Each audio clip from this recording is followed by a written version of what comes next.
अस्सलाम वालेकुम। आज की वीडियो में हम बोर्ड ऑफ सेकेंडरी एजुकेशन की ई शीट एंड OMR शीट के बारे में समझेंगे। इसको आपको फिल किस तरीके से करना है, इसमें क्या क्या चीज़ें नहीं करनी और क्या क्या चीज़ें करनी हैं और किस पैटर्न पे करनी है, ये सारी चीज़ें आज की हम वीडियो में डिस्कस करेंगे। इस साल 9 का मैथमेटिक्स का जो एग्ज़ाम होगा कराची बोर्ड का, वो ई शीट एंड OMR शीट पर होगा। तो इसलिए इसको हम ध्यान से समझेंगे। ये बेसिक चीज़ें तो आपको पता है कि क्लास आप 9 लिखेंगे और ग्रुप चूँकि आप साइंस ग्रुप के हैं तो आप साइंस ग्रुप लिखेंगे, कंप्यूटर या बायो जो भी आपका ग्रुप है आप वो लिखेंगे। फिर डेट, चूँकि आपका पेपर 2 मई को होगा तो आप डेट वो लिखेंगे। एनुअल और सेकंड एनुअल का मतलब ये होता है, एनुअल का मतलब एनुअल जो एग्ज़ाम दे रहे होते हैं, सेकंड एनुअल कहते हैं सप्लीमेंट्री एग्ज़ाम को। तो यूजुअली आप सारे जो है एनुअली पेपर दे रहे हैं इस साल ई शीट पर पहली बार, तो इसलिए आप एनुअल लिखेंगे। फिर सब्जेक्ट यहाँ मैथमेटिक्स लिखेंगे और SSC पार्ट 1 या 2। तो 9 के जितने भी पेपर हैं सारे के सारे पार्ट 1 कहलाते हैं और क्लास 10 के जितने भी पेपर हैं सारे के सारे पार्ट 2 कहलाते हैं। तो चूँकि आप 9 का मैथ दे रहे हैं इसलिए पार्ट 1 लिखेंगे।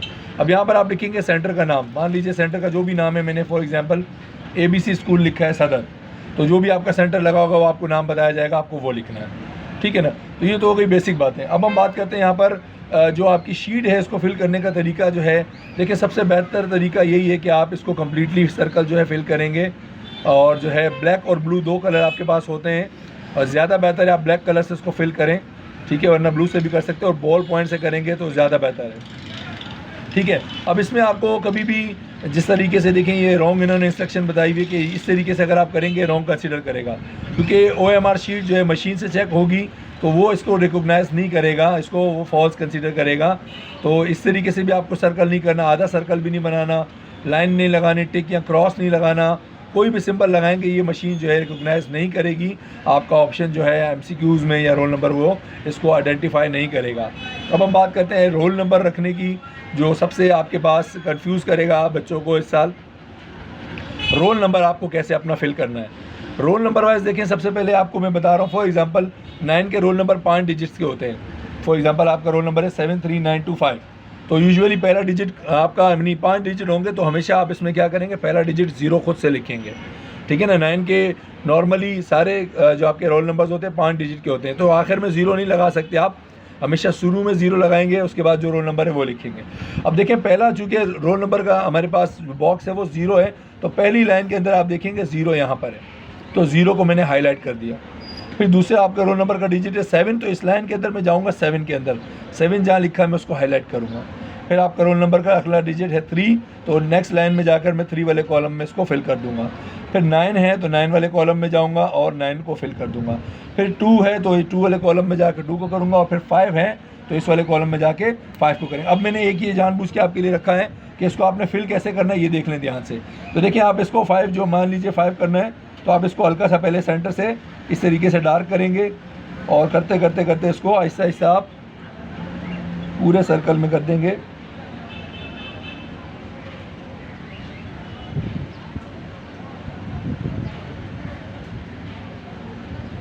इस तरीके से आपको ये फिल करना है ब्लैक पॉइंटर से, ब्लैक पेन से स्पेशली करेंगे, ब्लू से भी कर सकते हैं बट मैं रिकमेंड करूंगा आप ब्लैक यूज़ कीजिएगा। ये तो था आपका जो रोल नंबर लिखने का और वो आपकी जो शीट है भरने का तरीका, मैंने इसमें आपको वाज़ेह बता दिया। आपको जो रॉन्ग इंस्ट्रक्शन है वो आपको नहीं करनी MCQs फिल करने की या रोल नंबर फिल करने की, और सिर्फ इस तरीके से डार्क आपको जो है इसको कंप्लीट फिल करना होगा डार्क सर्कल से।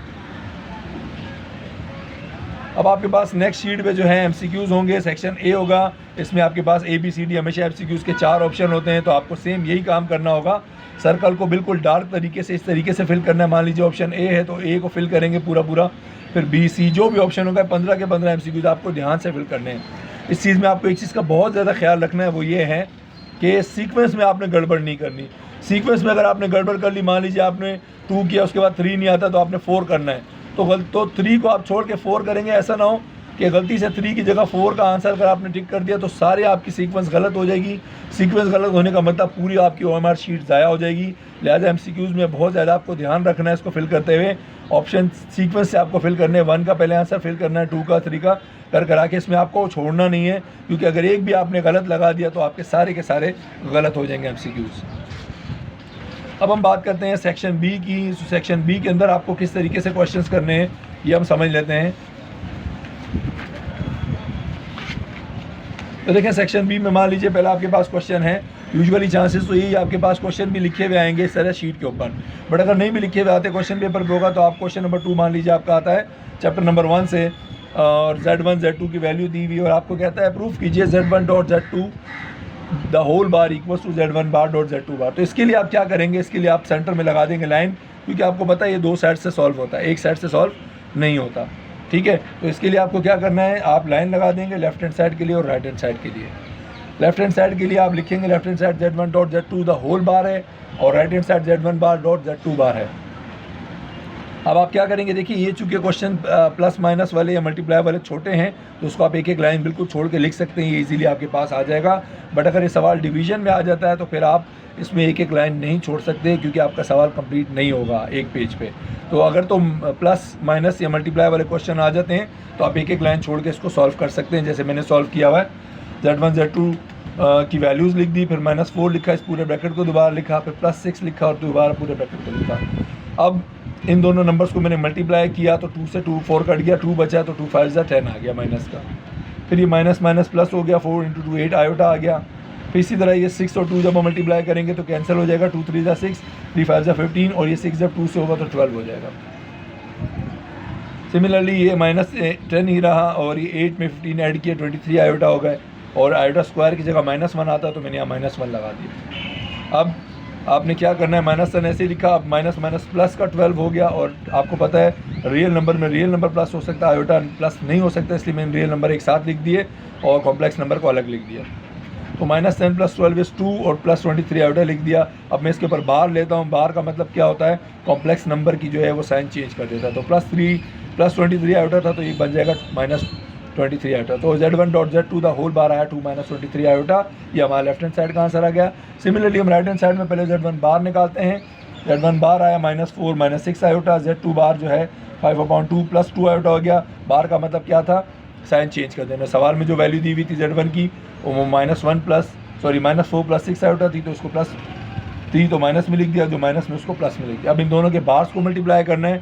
सिमिलरली मैं दोनों ब्रैकेट्स में लिखूंगा, पहला नंबर लिखूंगा, दूसरा पूरा ब्रैकेट लिख दूंगा, फिर दूसरा नंबर लिखूंगा, दूसरा पूरा ब्रैकेट लिख दूंगा। अब इनको भी इसी तरीके से आपने मल्टीप्लाई करना है, जैसे हमने अभी यहाँ पर मल्टीप्लाई किया।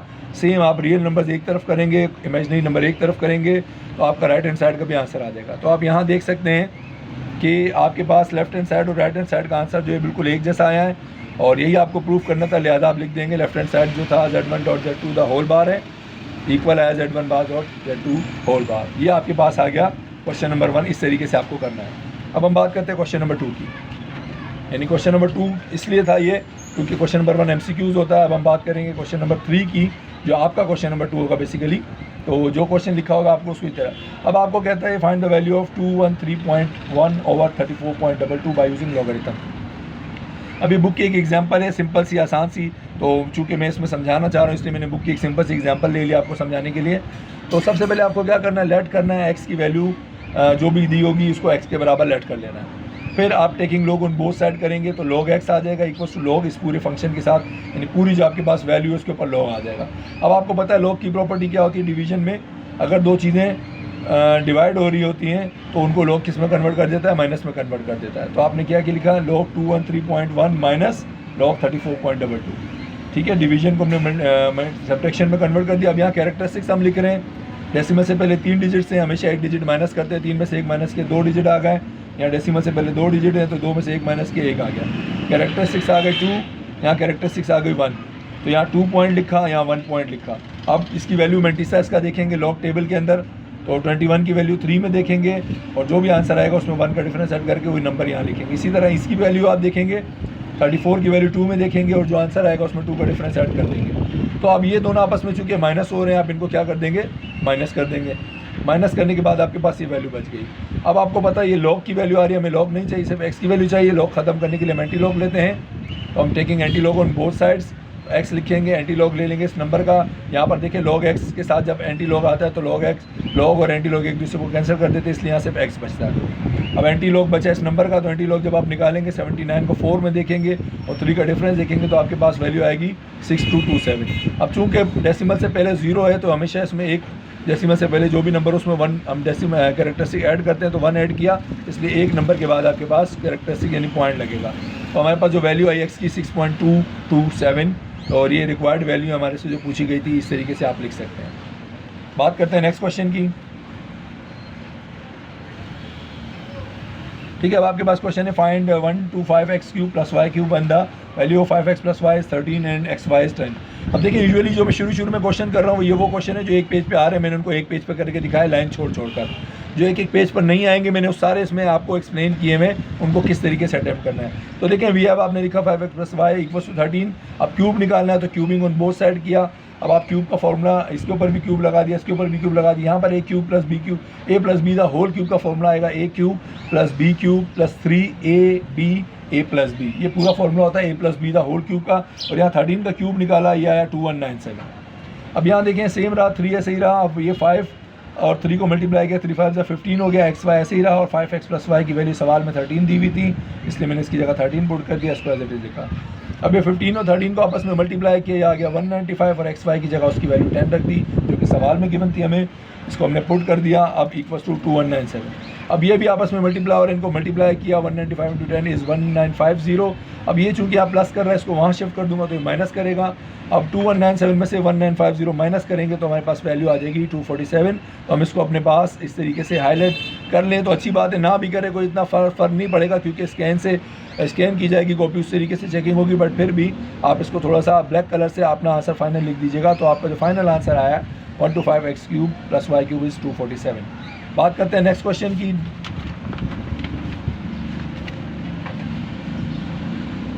चलें जी, हमने बात की एक डिफरेंट क्वेश्चन मैंने दिया है फैक्टर थ्योरम की जगह।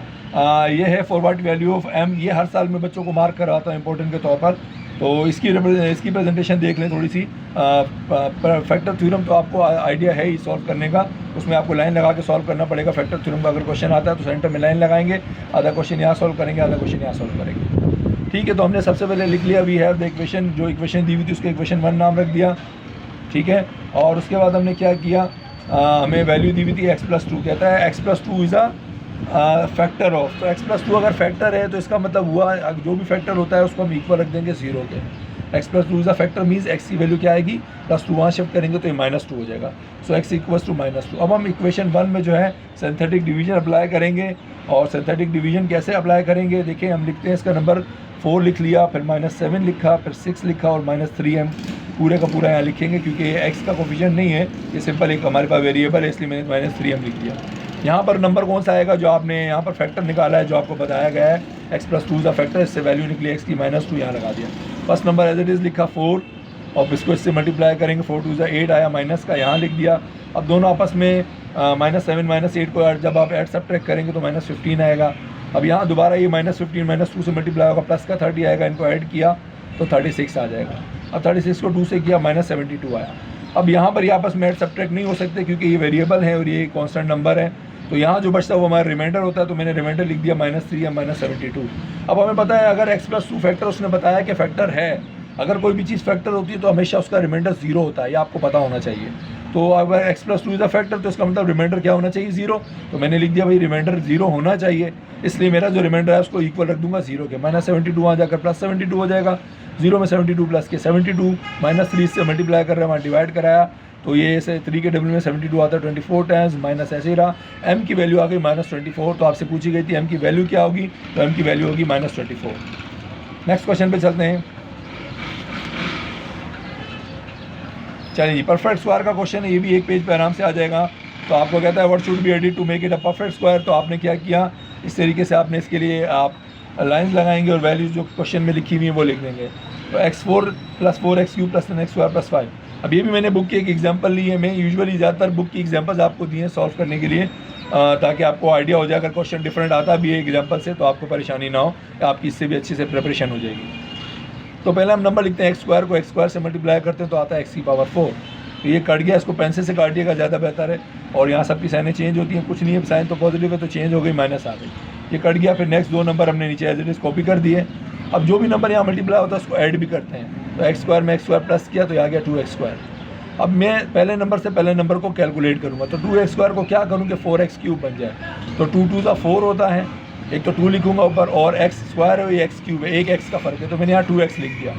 तो 2x यहाँ भी लिखा, यहाँ पे भी लिखा। अब ये 2x जो लिखा है ये पहले 2x स्क्वायर से मल्टीप्लाई होगा तो 4x क्यूब आ जाएगा, फिर ये 2x जब इस 2x से मल्टीप्लाई होगा तो 4x स्क्वायर आ जाएगा। सब की साइनें चेंज होंगी, पहला नंबर कट गया 10x स्क्वायर में से, 4x स्क्वायर माइनस करेंगे, बच गया 6x स्क्वायर। अब नेक्स्ट नंबर मैंने एज इट इज़ नीचे लिख दिया है क्यों।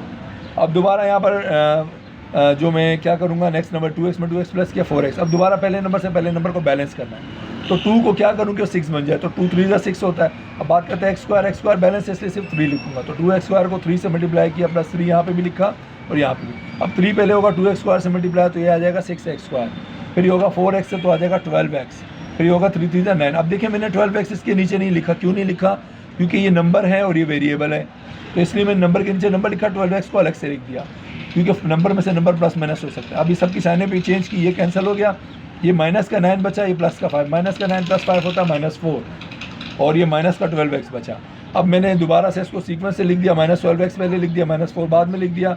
हमेशा एडिट की जब भी बात करेगा आपसे तो आपको करना क्या है, आपकी साइन जो भी आएगी आप ऑपोजिट साइन लिखेंगे, पॉजिटिव आ रहा है तो नेगेटिव लिखेंगे, नेगेटिव आ रहा है तो पॉजिटिव।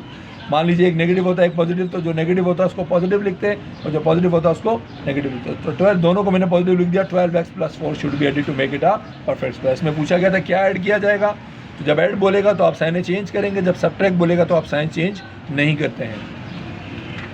नेक्स्ट क्वेश्चन की बात करते हैं।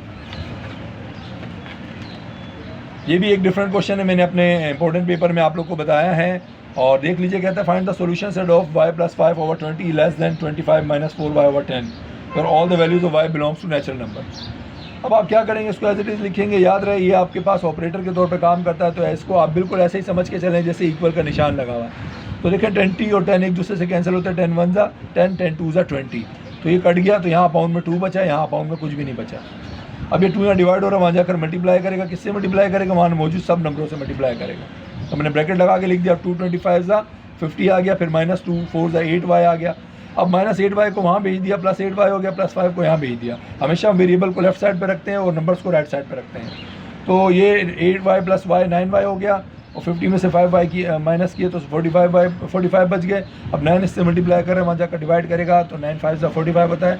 तो इसने आपको बता दिया y की वैल्यू लेस देन 5 होगी। अब लेस देन 5 नेचुरल नंबर जो होते हैं आपको पता है नेचुरल नंबर 1 से शुरू होते हैं। अब चूँकि लेस देन 5 की बात कर रहा है तो 1 2 3 4 जो है हमारे पास नेचुरल नंबर होंगे जो इसने पूछे हैं। तो सोल्यूशन सेट हमारा होगा 1 2 3 4। इसमें एक नंबर लाइन भी आप लगाएंगे, एक एरो लगाएंगे, उसके अंदर भी कुछ नंबर्स लिख देंगे, 1 2 3 4 के 2-3 नंबर आगे लिख देंगे, 2-3 नंबर पीछे के लिख देंगे और हाईलाइट सिर्फ उन्हीं नंबर्स को करेंगे जो सोल्यूशन सेट में आ रहे हैं। जैसे 1 2 3 4 हाईलाइट मैंने किया क्योंकि मेरा सोल्यूशन सेट ये आ रहा है। तो आप चाहे इसको ब्लू कलर से हाईलाइट करें या ब्लैक कलर से किसी भी करें, हाईलाइट करना है कि ये आपका सोल्यूशन सेट आया है।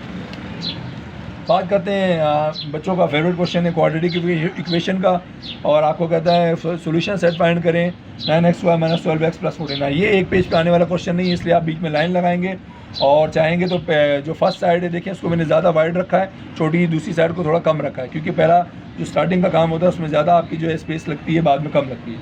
तो मैंने इक्वेशन लिख दी अरेंज करके। अगर अरेंज करके नहीं दी होगी तो आप सबसे पहले सबको अरेंज करेंगे इस तरीके से कि x² आए, फिर उसके बाद x आए, उसके बाद नंबर आए = 0 आए। अब यहाँ ABC की वैल्यू लिखेंगे। a कहलाता है x² का कोफिशिएंट, a होता है ये 9, b होता है x का कोफिशिएंट -12, c होता है अकेला नंबर जो कांस्टेंट होता है 49। अब यूजिंग क्वाड्रेटिक फार्मूला हम लिखेंगे। क्वाड्रेटिक फार्मूला क्या होता है, x = -b + radical b² - 4ac/2a। अब यहाँ वैल्यूज पुट कर रहा हूँ, माइनस ऐसे ही लिखा, b की जगह -12 लिखा, प्लस माइनस b का स्क्वायर था तो -12 का स्क्वायर लगाया, माइनस वैल्यूज पुट की और 2 लिखा, अपॉन में a की जगह 9 लिख दिया। अब माइनस माइनस प्लस हो गया, 12 बन गया, प्लस माइनस 12 का स्क्वायर, -12 का स्क्वायर 144 होता है। याद रहे माइनस के ऊपर जब भी स्क्वायर आता है माइनस खत्म हो जाता है। फिर माइनस ऐसे ही रहा, इन तीनों को मल्टीप्लाई किया 1764 आया, डिवाइड में 2 9 से 18 आ गया। अब इनको जब माइनस किया तो याद रहे छोटे नंबर में से बड़ा नंबर माइनस करे तो आपका आंसर माइनस में आएगा। अब माइनस के अंदर जब भी आपका रेडिकल आ जाता है तो हमेशा आपको पता होना चाहिए रेडिकल के अंदर जब माइनस आता है तो वो कॉम्प्लेक्स नंबर बन जाता है जिसको आप आयोटा कहते हैं। तो 1620 का जब आप रेडिकल निकालेंगे साइंटिफिक कैलकुलेटर से तो वो खुद ब खुद आपको ये आंसर दे देगा 18 आयोटा रेडिकल 5। आयोटा क्यों लगाया मैंने बाहर, जब रेडिकल के अंदर से माइनस हटाते हैं तो बाहर आयोटा लगा देते हैं। और 18 रेडिकल 5 कैसे आया, साइंटिफिक कैलकुलेटर में जब आप 1620 का रूट निकालेंगे तो खुद ब खुद आ जाएगा, अदरवाइज आप इसका एलसीएम निकालेंगे 1620 का तो भी आ जाएगा। इसको देख लीजिएगा। अब मैं इसको आपस में याद रहे ये 18 से 18 नहीं कट सकता क्योंकि इससे प्लस या माइनस हो रहा है, ना ही 18 12 से कट सकता। तो मैं इन दोनों में जो कॉमन आ रहा है वो है 6, तो मैं दोनों से 6 कॉमन लिया तो 6 2 ज़ा 12 एंड 6 3 ज़ा 18। बाकी एज इट इज़। अब ये 6 इससे मल्टीप्लाई हो रहा है, अब ये 6 बिल्कुल इससे कट सकता है, तो इस 6 से आप 18 को काट देंगे तो 6 और 18 कटेगा, 6 1 जा 6 3 ला, तो यहाँ कुछ भी नहीं बचा, अमाउंट में बच गया 3। तो अब आपके पास 2 + -3 आयोटा रेडिकल 5/3 आया। अब इसको प्लस माइनस में लिख दिया और सोल्यूशन सेट लिखना है तो दोनों को अलग अलग करके लिख दिया, एक बार प्लस में वैल्यू लिख दी, कॉमा लगा के एक बार माइनस में लिख दी, ये मेरा सोल्यूशन सेट आ गया। अब हम बात करते हैं नेक्स्ट क्वेश्चन की। अच्छा, अब इसमें एक चीज़ का ख्याल और रखिएगा, आपको मान लीजिए कोई क्वेश्चन आपको अटैम्प्ट नहीं करना, जिस तरह मान लीजिए मुझे क्वेश्चन अटैम्प्ट नहीं करना, मैं आपको जानबूझ के जो है ना, आपको वैसे तो 6 क्वेश्चन अटैम्प्ट करने में 7 से 8 क्वेश्चन अटैम्प्ट करके दिखा रहा हूँ अलग अलग क्वालिटी के, ताकि आपको जो भी क्वेश्चन अटैम्प्ट करे आपको प्रॉब्लम ना हो। मान लीजिए मैं क्वेश्चन नंबर 9 नहीं करना चाह रहा हूँ, मुझे थ्योरम में नहीं आ रहा, तो मैं इसको छोड़ दूँगा, खाली छोड़ दूँगा, इस पर कोई लाइन फिलहाल ना लगाएं, ये बाद में आपको बता दिया जाएगा कि इस पर लाइन लगानी है नहीं लगानी, आप इसको खाली छोड़ देंगे, ठीक है। अब हम बात करते हैं, मान लेते क्वेश्चन नंबर 10 है, शॉर्ट थ्योरम में आप करना चाह रहे हैं, तो शॉर्ट थ्योरम का भी मैंने एक पैटर्न यहाँ पर डिस्कस किया है, देख लें। तो देखो क्वेश्चन आपको लिखा हुआ दिया होगा, क्वेश्चन में लिखा होगा, सबसे पहले आप यहाँ पर गिवन की हेडिंग लगाएंगे और जो भी कहाँ आपको बताया गया ट्रायंगल ABC के अंदर जो जो गिवन है आप वो लिखेंगे। यहाँ डायग्राम आप आराम सुकून से बनाएंगे, देखिए डायग्राम जितनी अच्छी होगी, साफ़ सुथरी होगी, उतना आपका अच्छा इंप्रेशन जाएगा। तो ध्यान से आपको अच्छी सी डायग्राम बनानी, फिर टू प्रूफ जो लिखना है यहाँ लिखेंगे, कंस्ट्रक्शन जो भी लिखनी है यहाँ लिखेंगे, फिर प्रूफ की हेडिंग लगाएंगे, स्टेटमेंट लिखेंगे और रीज़न जो होगा वो लिखेंगे। अब यहाँ पर देखिए आप अच्छा, यहाँ देखिए मैंने एक और चीज़ आपको ये भी दिखानी थी कि देखिए इसमें बड़ा ख्याल करना आपको थ्योरम लिखते हुए कि अगर तो आपने इसको लिखा और इसको बाद में लिखा और ये गलती कर दी जो मैंने यहाँ पर देखिए लिखते हुए की थी कि यहाँ पर गिवन लिख दिया था, तो ये सारी की सारी आपकी जो है ना ख़राब हो जाएगा। तो यूजुअली आप वाइटो का यूज़ कर सकते हैं ई शीट के ऊपर, बट कोशिश कीजिएगा कम से कम यूज़ करें, बट अलाउ आपको होगा ई शीट के ऊपर भी आप वाइटो यूज़ कर सकते हैं, ठीक है ना, बट कोशिश कीजिएगा इसको ध्यान सुकून से कीजिएगा। ये वीडियो अपलोड करने का मकसद है ये आप सारी की सारी चीज़ें पहले ही सीख लें पेपर में जाने से पहले, ठीक है। तो आप इसको वाइटो मैंने लगा दिया यहाँ पर, उसके बाद मैंने लिखा है, तो यहाँ पर जो भी चीज़ें थी मैंने यहाँ मेंशन की, उसके बाद यहाँ पर इसको देखिए मैंने हाईलाइट किया बॉक्स को ब्लू कलर। अच्छा, आप ब्लू कलर के अलावा कोई कलर यूज़ नहीं कर सकते, ब्लैक भी यूज़ कर सकते हैं, ब्लू और ब्लैक कलर यूज़ कर सकते हैं इस तरीके से हाईलाइट करने के लिए, अदरवाइज़ कोई कलर नहीं। यहाँ पर आपने इसको ख़त्म कर दिया, तो ये हमारा हो गया सेक्शन बी। अब हम बात करेंगे सेक्शन सी की, और सेक्शन सी में भी मैंने 3 के बजाय 4 क्वेश्चन आपको समझाए हैं ताकि आपको आइडिया हो जाए कि अटैम्प्ट कैसे करना है पेपर में। मान लीजिए आप फैक्टराइजेशन करते हैं, फैक्टराइजेशन का पहला पार्ट है, आप यहाँ पर सोल्यूशन की हेडिंग लगाएंगे तो 3x² + 4x - 4, ये मिडिल टर्म ब्रेक करने वाला एक टॉपिक मैंने लिखा है यहाँ पर। तो आप यहाँ मिडिल टर्म ब्रेक करेंगे, 3 4 = 12 होता है, तो आप इसको ब्रेक करेंगे 6 2 = 12 में, ठीक है। तो +6x पॉजिटिव नंबर है, +6x लिखा, दूसरे को माइनस लिख दिया क्योंकि 6 - 2 4 बन जाएगा। मिडिल टर्म ब्रेक की यहाँ लिखा भी लाजमी, ये मेंशन कीजिएगा, फैक्टराइजेशन में इन चीज़ों के मार्क्स करते हैं। अब 3x और 3x² और 6x में कॉमन आ रहा है 3x, तो यहाँ एक x बच गया, प्लस 3 के डबल में 6 आता है, 2 टाइम्स x क्योंकि कॉमन ले लिया, ऐसे ही बचा। अब यहाँ जब भी माइनस का नंबर होता है हमेशा माइनस कॉमन आता है, -2 कॉमन लिया तो यहाँ से -2 हट गया, सिर्फ x बचा, और माइनस कॉमन लेने से नंबर हमेशा पॉजिटिव हो जाता है, अगर नेगेटिव हो तो पॉजिटिव हो जाता है, पॉजिटिव हो तो नेगेटिव। तो ये ब्रैकेट हमेशा एक जैसे आने चाहिए, तो आपने एक ब्रैकेट ये वाला लिखा और जो बाकी बच गया वो लिखा। ये हमारे पास जो है यहाँ मैंने लिख भी दिया कि मैंने कॉमन लिया, ये मेरे पास मिडिल टर्म ब्रेक और इसका आंसर आ गया। अब बात करते हैं दूसरे पार्ट की, 4t⁴ + 625। तो देखो उसको मैं ब्रेक करूँगा और 2t² का होल स्क्वायर लिख के प्लस 25 का स्क्वायर लिख दिया। हमें पता है कि कंप्लीटिंग स्क्वायर का मेथड है फैक्टराइजेशन में, तो हम क्या करेंगे इसमें 2ab प्लस करेंगे, पहले 2 लिखा, a हमारा ये है, b ये है, तो 2ab को ऐड भी करेंगे और सब्ट्रैक्ट भी करेंगे। तो मैंने एज इट इज़ को लिखा, तो पहले ऐड किया बाद में सब्ट्रैक्ट किया। अब यहाँ आप देखेंगे a² + b² + 2ab, ये पूरा फार्मूला है, यहाँ मैं लिख दूंगा सामने कि मैंने यूज़ किया a² + b² + 2ab = a + b का होल स्क्वायर। तो इस पूरे की जगह मैंने क्या लिख दिया, a + b का होल स्क्वायर लिख दिया और माइनस लिखा, और ये चूँकि हमेशा मल्टीप्लाई करके एक परफेक्ट वैल्यू बनेगी तो ये आ जाएगा 100t²। अब आप यहाँ देखेंगे 100t² हमेशा एक परफेक्ट स्क्वायर आएगा जो हमेशा बंद होता होगा, तो ये 10t का होल स्क्वायर बन गया। तो ये तो पहले ही ऑलरेडी स्क्वायर था, इसको 10t का होल स्क्वायर में बंद कर दिया। तो अब यहाँ फॉर्मूला लगाएंगे a² - b² हमेशा। तो देखिए ये आपका अब ये पूरा नंबर है, तो मैंने 2t² + 25 लिख दिया, प्लस b 10t है, फिर इसी तरह ये दोबारा लिखा -b 10t। अब इनको मैंने अरेंज करके लिख दिया अल्फ़ाबेटिकल ऑर्डर से, पहले पावर 2 लिखी, फिर पावर 1 लिखी, फिर अल्फ़ाबेट लिख दिया, सॉरी कॉन्स्टेंट लिख दिया। तो ये मेरा पार्ट 2 का आंसर आ गया। अब बात करते हैं इसके पार्ट 3 की।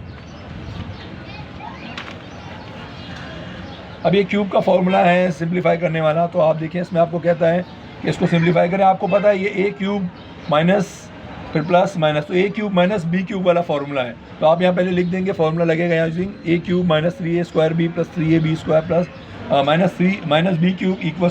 b का होल क्यूब। अब यहाँ आपका जो a है, पहला नंबर क्या है वो 4x है, कैसे पता चलेगा? देखिए आपको पता है ये x तो आपको पता चल रहा है क्यूब है, 64 किसका क्यूब होता है? 4 का, तो इसलिए ये हो गया 4x, और b जो है आखिरी नंबर होता है यूजुअली, तो 1/4 आपको नज़र आ रहा है 1/, में तो b 1/4 लिख दिया। अब मैंने इस फॉर्मूले के अंदर वैल्यूज़ को पुट कर दिया, a की जगह 4x का क्यूब लगा दिया, -3 लिखा, फिर a स्क्वायर की जगह a की वैल्यू लिख दी, b की जगह b की वैल्यू, फिर दोबारा वैल्यूज़ पुट की, और एंड में फाइनली इस फॉर्मूले में पुट कर दिया a - b the whole cube का मतलब a की जगह 4x लिखा, माइनस की जगह माइनस लिखा, b की जगह 1/4 लिखा, होल क्यूब में बंद कर दिया। ये हमारा पार्ट 3 सिंप्लीफाई हो गया। पार्ट 4 की बात करते हैं, a cube b cube plus 27 b की पावर 6। इसको भी देखें, a b की पावर क्यूब में बंद किया, प्लस 3 का क्यूब होता है 27, इसको बंद किया, और b 6 से, तो इसलिए हमेशा बाहर में क्यूब ही लिखूंगा, अंदर स्क्वायर लिखूंगा। ऐसा नहीं कर सकते आप कि अंदर क्यूब लिखें बाहर स्क्वायर लिखें, आंसर 6 ही आएगा, बट आपका फॉर्मूला नहीं बनेगा उससे। तो a cube plus b cube का फॉर्मूला होता है a plus b a square minus ab plus b square. अब यहाँ पर मैं क्या करूँगा, a मेरा जो है ab है और b जो है 3b स्क्वायर है, तो मैंने a की जगह ab लिखा प्लस b की जगह 3b स्क्वायर लिखा, और ब्रैकेट यहाँ कर्ली ब्रैकेट लगाऊंगा क्योंकि यहाँ स्क्वायर दोबारा से निकालने, इसलिए यहाँ कर्ली ब्रैकेट एक बार आपको लगाना पड़ेगा। तो ab यानी a का स्क्वायर मीन्स ab का स्क्वायर लगाया, ab क्योंकि मेरा पहला नंबर है उसको a कहते हैं, दूसरे नंबर को b कहते हैं, तो पहले नंबर का स्क्वायर माइनस पहला नंबर इंटू दूसरा नंबर प्लस दूसरे नंबर का स्क्वायर। अब ab का स्क्वायर निकाला, a स्क्वायर b स्क्वायर आया, इनको मल्टीप्लाई किया, -3ab क्यूब हो गया, प्लस का स्क्वायर निकाला 9b4 हो गया। अब ये मैंने आंसर अपना जो हमारा फाइनल आया ये मैंने आपके सामने लिख दिया। अब हम बात करते हैं थ्योरम। अगर आप सेक्शन सी में अटेम्प्ट करना चाहते हैं तो देखें, सबसे पहले मान लीजिए थ्योरम 9.1.1 अगर लिखा हुआ आएगा क्वेश्चन, ठीक, तो भी यहाँ तक आपको वैसी जगह आदि ख़त्म हो जाएगी, तो आप ये पूरा पेज मैंने इसीलिए छोड़ा है इसके लिए।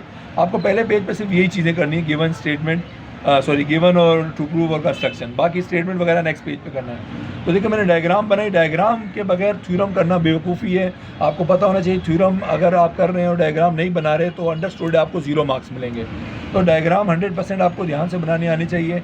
और फिर बात करते हैं गिवन जो आपको दिया होगा आप वो लिखेंगे, और जो प्रूफ करना होगा वो लिखेंगे। 2 मार्क्स इसके होते हैं, 2 मार्क्स इन 2 चीज़ों के होते हैं, इन तीनों चीज़ों के 2 मार्क्स होते हैं। तो 2 मार्क्स एंड ये 3 चीज़ें करेंगे 2 मार्क्स। 4 मार्क्स का तो आपका ये सबसे आसान टॉपिक होता है थ्योरम के अंदर, सेक्शन सी के अंदर। सेक्शन बी में यही चीज़ें 2 नंबर की हो जाती हैं, ठीक है। तो ये आपने सब तरीके से लिखा, पर नेक्स्ट पेज पे आप जाके इसका करेंगे आप काम, स्टेटमेंट वाला टू प्रूफ करना है। तो देखिए ये सबसे बड़ा जो थ्योरम है आपकी बुक का, मैंने वो वाला इसमें समझाया है ताकि आपको पता चल जाए कि आपको किस तरीके से थ्योरम अटेम्प्ट करना है। देखिए यहाँ प्रूफ की हेडिंग लगाई, यहाँ स्टेटमेंट्स की और यहाँ रीजन्स की। तो जो भी कंडीशन है मैंने यहाँ लिखी और फिर यहाँ से शुरू किया। यहाँ पहले आप हमेशा खाली छोड़ते हैं जगह इसकी। तो स्टेटमेंट जो भी थी मैंने यहाँ मेंशन की, इसकी ये गिवन था, ये गिवन था, ये एंगल्स में क्या कॉन्ग्रुएंट था उसकी वजह से। तो यहाँ पर देखिए आप, मैंने कहीं पर भी एक भी जगह खाली नहीं छोड़ी इस साइड पर, तो आपको भी नहीं छोड़नी, एक भी लाइन नहीं छोड़नी, क्योंकि अगर एक भी लाइन छोड़ेंगे तो ये कॉपी में पूरा नहीं आएगा, इस पेज पे थ्योरम पूरा नहीं आएगा। ये आपका सबसे बड़ा थ्योरम है, बाकी थ्योरम इससे छोटे हैं, तो इसीलिए मैंने सबसे बड़ा वाला थ्योरम इसमें एक्सप्लेन किया है। तो आप ये थ्योरम देखिए इस तरीके से पूरा लिखेंगे, या आपका बॉक्स बंद हो जाएगा और यहाँ Q.E.E लिख देंगे, तो ये आपका थ्योरम इस तरीके से करेंगे। दोबारा देख लें, इसमें आपको लाइन नहीं छोड़नी। हाँ, जहाँ पर ये स्टेटमेंट नहीं है तो वो तो रीज़न नहीं है, वो तो खाली रहेगी, बट इस तरीके से आपको थ्योरम अटैम्प्ट करना है अगर आप सेक्शन सी में थ्योरम अटैम्प्ट करना चाह रहे हैं। बात करते हैं नेक्स्ट क्वेश्चन की, that is chapter number 16 analytical geometry की, जिसमें मान लें आपको 3 पॉइंट देके कहता है कि आप डिस्टेंस फार्मूला यूज़ करते हुए बताइए राइट एंगल ट्रायंगल के वर्टिसेस हैं या नहीं है। तो आप सबसे पहले लिखेंगे using distance formula, that is D in the mod equals to x2 - x1 का whole square plus y2 - y1 का होल स्क्वायर। अब यहाँ पहले हम पॉइंट निकालेंगे, सीक्वेंस से चलते हैं a b, तो a और b लिखा, तो पहले नंबर को हमेशा x1 y1 कंसीडर करते हैं, दूसरे को x2 y2। तो अब ए बी चूँकि डिस्टेंस निकाल रहा हूँ इसलिए ए बी के ऊपर मोड लगाऊंगा और बार लगा दूंगा। A B the distance between A and B is x2 - x1 का मतलब 5 - 2 प्लस y2 - y1 का मतलब 1 - 1। अब इनको माइनस किया, 3 और 0 का स्क्वायर निकाला, 3 का स्क्वायर 9 आया, 0 प्लस किया, 9 का रेडिकल निकालेंगे 3 आ जाएगा। तो ए बी का डिस्टेंस जो निकल आया वो 3 आया। अब बी सी निकालेंगे, दोबारा देखें, बी पहले नंबर पे, सी दूसरे नंबर पर, तो ये x1 y1 हो जाएगा, x2 y2 हो जाएगा। बी सी का दोबारा लिखा, तो 2 - 5 करूँगा प्लस 6 - 1 करूँगा, होल स्क्वायर लगाऊंगा, -3 आया, ये फर्स्ट 5 आया, माइनस के ऊपर जब भी स्क्वायर आता है माइनस खत्म हो जाता है, और प्लस 5 का स्क्वायर निकाला, 9 आया, प्लस 5 25 आया, इनको प्लस किया, 34 का रेडिकल नहीं निकलता, एक परफेक्ट वैल्यू नहीं, इसलिए इसको आप ऐसे ही छोड़ देंगे।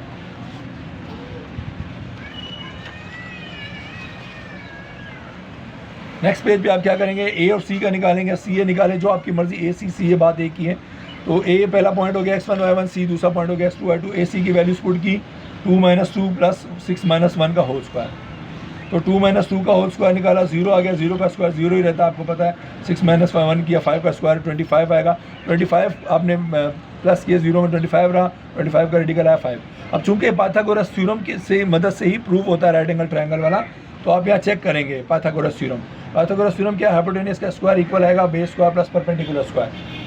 तो आपने हाइपोटेनियस हमेशा याद रहे, आपको हाइपोटेनियस पता होना चाहिए। जो सबसे बड़ी साइड आती है ना आपकी ट्रायंगल के अंदर, वो हमेशा हाइपोटेनियस होती है।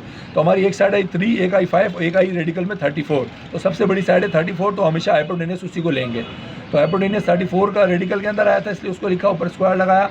बेस और परपेंडिकुलर आप कुछ भी ले लें, उससे फ़र्क नहीं पड़ता। तो मैंने बेस 5 ले ली, परपेंडिकुलर 3 ले लिया। अब स्क्वायर से स्क्वायर रूट कट गया, 34 बचा, 5 का स्क्वायर 25 आया, 3 का स्क्वायर 9 आया, प्लस किया था। ये दो नंबर हमेशा इक्वल आने चाहिए अगर तो एक राइट एंगल ट्रायंगल है। अगर नहीं आ रहे तो इसका मतलब नहीं है। लिहाजा अब आप लिखेंगे by converse of Pythagoras theorem given vertices form a right angle triangle. अब याद रहे यहाँ पर एक ट्रायंगल आपको राइट एंगल लाजमी बनानी है, अदरवाइज आपका मार्क्स जो है इसका डिडक्ट किया जाता है डायग्राम ना बनाने का। मार्क्स आपको डायग्राम के लाजमी लेने हैं, हर डायग्राम आपको 16 चैप्टर के हर क्वेश्चन में लाजमी बनानी है। तो मैंने एक राइट एंगल ट्रायंगल बनाई, बट इसमें भी आपको बहुत ख्याल करना है, हाइपोटेनियस आपने उसी साइड को शो करना है जो आपका आया है। जैसे मैंने आपको बताया हाइपोटेनियस हमेशा सबसे बड़ी साइड होती है, तो सबसे बड़ी साइड आपकी आई थी 34, तो 34 जो साइड थी उसका नाम था BC, पिछले पेज पे था साइड BC। तो आप हाइपोटेनियस में साइड B और C को ही रिप्रेजेंट करेंगे, AC इसको नहीं लिख सकते। B और C कहीं पे भी लिख दें, B यहाँ लिखें, यहाँ लिखें, बस BC हाइपोटेनियस होना चाहिए, बाकी कोई भी साइड चलेगी। तो डायग्राम में भी हाइपोटेनियस वही साइड नज़र आनी चाहिए जो आपकी सबसे बड़ी साइड निकली है। ठीक है, अब हम बात करते हैं नेक्स्ट। मान लीजिए नेक्स्ट क्वेश्चन आपके पास है थ्योरम का, आप नहीं अटैम्प्ट करना चाह रहे, और आखिर में आपके पास क्वेश्चन होगा ग्राफ का, वो आप अटैम्प्ट करना चाह रहे। तो ग्राफ भी एक बड़ा मसला है, और इस बार थोड़ा काफ़ी हद तक मसला कह सकते हैं कम किया बोर्ड ने इस शीट के ऊपर। तो आपको क्वेश्चन दिया होगा कि आप सोल्यूशन सेट फाइंड करें। मान लीजिए 3x - 11 = y का और x - 3y = 9 का। तो आप क्या करेंगे, पहली इक्वेशन लिखेंगे सिंपल करके, सिंप्लीफाइड करके, y = 3x - 11, इसका नाम इक्वेशन 1 रख दिया। दूसरी में -3y को वहाँ शिफ्ट कर दिया, +3y हो गया, x = 9 + 3y, इसका नाम रख दिया इक्वेशन 2। अब मैं दो बॉक्सेस बना लूँगा इस तरीके से, आप चाहें तो ब्लैक कलर से या ब्लू कलर से बना लें या ब्लैक पेन से बना लें बॉक्सेस। ठीक है, उसके बाद आप क्या करेंगे, आप वैल्यूज़ पुट करेंगे। इक्वेशन 1 में मैं खुद से किसकी वैल्यूज़ पुट कर रहा हूँ, x की। तो देखिए मैं पहली वैल्यू रख रहा हूँ, मान लीजिए 1, x की वैल्यू रखूँगा 1, तो 3 × 1 = 3 हो जाएगा, और -11, 3 में से 11 निकालेंगे -8, तो x की जगह मैंने लिख दिया 1 और y की वैल्यू लिख दी -8। फिर x की वैल्यू रख रहा हूँ 2, तो 3 × 2 = 6, 6 में से 11 निकालेंगे -5, तो फिर दूसरी वैल्यू लिख दी x की 2 और y की -5। फिर तीसरी वैल्यू रख रहा हूँ 3, तो 3 × 3 = 9 और -11, 9 में से 11 निकाले -2 बच गए, तो तीसरी वैल्यू लिखी 3 and -2। फिर चौथी वैल्यू रखी 4, तो 3 × 4 = 12, 12 में से 11 निकाले, बड़ा नंबर पॉजिटिव इसलिए 1 बचा। तो ये मेरे पास 4 वैल्यूज आ गई। अब यहाँ दूसरी साइड इक्वेशन 2 की हम बात करेंगे। इक्वेशन 2 में y की वैल्यू रखनी है खुद से, तो यहाँ देखें इक्वेशन अगर पॉजिटिव हो तो हम वैल्यू नेगेटिव रखते हैं, इक्वेशन अगर नेगेटिव तो वैल्यूज पॉजिटिव रखते हैं। इससे आपका ग्राफ सिम्पटा आता है, यानी छोटा है, सिंप्लीफाइड बनता है, बहुत ज़्यादा कॉम्प्लिकेटेड नहीं बनता। तो यहाँ पर मैं वैल्यू नेगेटिव रख रहा हूँ क्योंकि इक्वेशन पॉजिटिव हो रही है। यहाँ इक्वेशन माइनस हो रही है इसलिए पॉजिटिव वैल्यू रखी, यहाँ जो है पॉजिटिव इक्वेशन प्लस हो रही है इसलिए माइनस की वैल्यूज रखूँगा। तो y की वैल्यू रखी -1, तो -1 जब रखूँगा 3 × 1 = 3 माइनस का, तो 9 में से 3 माइनस करें 6 बचा। अब यहाँ से देखिए x 6 है और y -1 है, तो x की जगह 6 रख दिया, तो y की जगह -1 रख दिया। फिर दूसरी वैल्यू y की रखी -2, तो -2 का मतलब 3 × 2 = 6, माइनस का 6, 9 में से 6 निकाले 3 बचे, तो 3 लिखा, और y की वैल्यू -2 रखी थी वो लिख दी। फिर y की वैल्यू रखी -3, तो अब देखिए -3 जब रखूँगा तो ये हो जाएगा 9 + 3 × 3 = 9, तो 9 - 9 हो जाएगा, ये हो जाएगा 0। फिर 9 की वैल्यू y की वैल्यू 4 रखी माइनस की, तो प्लस माइनस माइनस हो जाएगा, 3 × 4 = 12 हो जाएगा, 9 में से 12 माइनस करेंगे -3 बचेगा। अब यहाँ पर आप देखेंगे आपका सोल्यूशन सेट लाजमी निकलना चाहिए, उसका भी एक नंबर होता है। तो यहाँ पर देखें कॉमन पॉइंट है, 3 और -2 यहाँ पर भी है, 3 और -2 यहाँ पर भी है, 100% सेम होना चाहिए, दोनों एक जैसे, पॉजिटिव नेगेटिव जैसे ये पॉजिटिव नेगेटिव ये। तो यहाँ लाजमी आप मेंशन करेंगे कि आपका सोल्यूशन सेट आया 3 और -2। हमेशा पहले x की वैल्यू लिखते हैं बाद में y की, पहले हमेशा कर्ली ब्रैकेट लिखते हैं फिर राउंड ब्रैकेट में लिखते हैं। ये आ गया आपका सोल्यूशन सेट। अब इसको प्लॉट करके भी आपको दिखाता हूँ और ये पेपर आज की वीडियो ख़त्म करते हैं कि आपको ग्राफ जो है आसान कर दिया है बोर्ड ने आपके लिए इस बार, और काफ़ी आसान कर दिया। बल्कि पहले जो है बच्चों को काफ़ी कन्फ्यूजन रहती थी ग्राफ में, ग्राफ पेपर में बच्चों की वैल्यूज़ पूरी नहीं आती थी, ग्राफ पेपर छोटा पड़ता था। तो अब आप क्या करेंगे, यहाँ पर ग्राफ पेपर में हमने सबसे पहले तो लाइन लगानी सेंटर में, यहाँ पर भी यहाँ पर भी। अच्छा, यहाँ पर एक गड़बड़ ये है, जो बोर्ड ने ग्राफ दिया है इसका सेंटर बिल्कुल सेंटर में नहीं आ रहा। इस तरह मेन जो आपका बॉक्स है पहला ये है 1 2 3 4 5 बॉक्सेस यहाँ पर आ रहा है, 1 2 3 4 5, 5 यहाँ पर आ रहा है, तो दोनों 5 के बीच में मिडल आ रहा है, तो आप इस बिल्कुल मिडल के अंदर ही सेंटर की लाइन लगाएंगे, क्योंकि सेंटर आपका वरना टेढ़ा आएगा। फिर इसी तरीके से एक्स एक्सिस की लाइन भी आप लगाएंगे 1 2 3 4 5 6 7, यहाँ पे भी 7 और ये 7 और 8 के बीच में आ रहा है, तो 7 यहाँ से 7 यहाँ से करेंगे तो 7.5, यानी बॉक्स नंबर 7.5 में आप यहाँ एक्स एक्सिस की लाइन लगा देंगे। यहाँ लिख देंगे एक्स बार, ये लिखेंगे वाई बार। सबसे पहले आप स्केल मेंशन करेंगे कि for x and y axis 5 small boxes equal to 1 unit, कि आप यहाँ पर जो 5 छोटे छोटे बॉक्सेज हैं जो मैंने हाईलाइट किए, देखिए ये 5 बॉक्स को 1 मान लिया, 5 बॉक्स को 1 मान लिया, ये दोनों एक्सिस में मैंने एक ही काम किया, 5 बॉक्सेस को 1 मान लिया। इससे आसानी क्या है, इस बार इस ग्राफ से फ़ायदा ये होगा आपको, जो आपका ग्राफ है वो अंदर ही बनेगा, बहुत बाहर नहीं जाएगा। हाँ, एक आपको इसमें प्रॉब्लम होगी, जो वैल्यू आप यहाँ पर बॉक्स नहीं बनाइएगा, क्योंकि यहाँ पर स्कैनर आपकी जो स्कैन होगी शीट्स, तो यहाँ पर आप कुछ भी नहीं लिखिएगा, ठीक है। तो आप क्या करेंगे, आप अपनी वैल्यूज़ बार बार यहाँ से पीछे से देखेंगे और जो है इसको फिर आप अपने पास लिखेंगे। तो मान लीजिए मैं पहले इस बॉक्स की बात करता हूँ, तो पहली वैल्यू है 6 and -1, तो देखिए 6 and -1 का मतलब मैं यहाँ एक्स पे गया तो 6 यानी पॉजिटिव 6 था, तो 1 2 3 4 5 6, और -1 का मतलब माइनस नीचे होता है 1, इसलिए -1 पहला पॉइंट ड्रॉ कर दिया मैंने, ठीक है। अब हम बात करते हैं दूसरी वैल्यू थी 3 और -2, तो 3 और -2 का मतलब 1, हमेशा यहीं से शुरू करते हैं, 1 2 3 और -2 का मतलब -1 -2, ये मेरे पास दूसरा पॉइंट आ गया। फिर तीसरी हमारे पास वैल्यू क्या है, तीसरी वैल्यू 0 और -3, तो मैं यहाँ 0 पे गया, और -3 का मतलब -1 -2 -3, यहाँ पॉइंट लगाया, हाईलाइट कर दिया। फिर उसके बाद आखिरी वैल्यू है -3 और -4, तो -3 का मतलब यहाँ जाऊँगा x -1 -2 -3, -4 का मतलब नीचे जाऊँगा 1 2 3 4, तो ये मेरे पास एक ला गई। अच्छा याद रहे यहाँ पर डॉट ज़रूरी है, ये सर्कल जो है ना टेढ़ा हो सकता है, डॉट आपका बिल्कुल परफेक्ट होना चाहिए, ठीक है ना। यहाँ देखिए डॉट आपका बिल्कुल परफेक्ट होना चाहिए, सर्कल आउट हो सकता है। तो मैंने पहले हमेशा एक बॉक्स बना के आपको इसकी लाइन लगानी है, एरो लगाना है दोनों तरफ, तो ये आपकी पहली लाइन कंप्लीट हो गई। ये चूँकि आपका सोल्यूशन सेट है, आप यहाँ मेंशन कर देंगे 3, -2। फिर जो पहला बॉक्स है हमारे पास, उसको भी हम ड्रॉ करेंगे। अब पहले बॉक्स की हमारी जो वैल्यूज़ थी वो हम देख लेते हैं, उसमें एक तो सोल्यूशन सेट 3 -2, उसको हम छोड़ देते हैं। पहली वैल्यू 1 -8 और 2 -5, पहली वैल्यू है 1 -8, तो देखिए मैं गया 1 पर, और -8 का मतलब क्या हुआ, मैं -8 पे जाऊँगा 1, फिर 1 2 3 4 5 6 7 8, ये 1 -8 पे पहली वैल्यू मैंने लगा दी। फिर दूसरी वैल्यू मेरी क्या थी 2 -5, तो यहाँ पर गया 1 और 1 2, और -5 का मतलब 1 2 3 4 5, तो 2 और -5। तीसरी वैल्यू भी तो हमारी क्या थी, सोल्यूशन सेट वाली थी, और वो थी 3 और -2, ये आ गया 1 2 3, और -2 क्या था, -1 -2।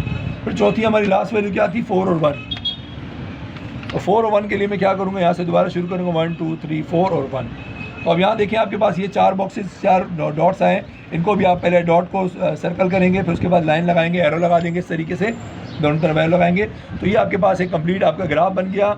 ये आपका सोल्यूशन सेट आप यहाँ लाजमी मेंशन करेंगे ब्रैकेट में 3, -2, तो इस तरीके से आपका ग्राफ भी कंप्लीट हो गया। ये है आपको पेपर पर अटैम्प्ट करने का पूरा मैंने आपको तरीका बता दिया।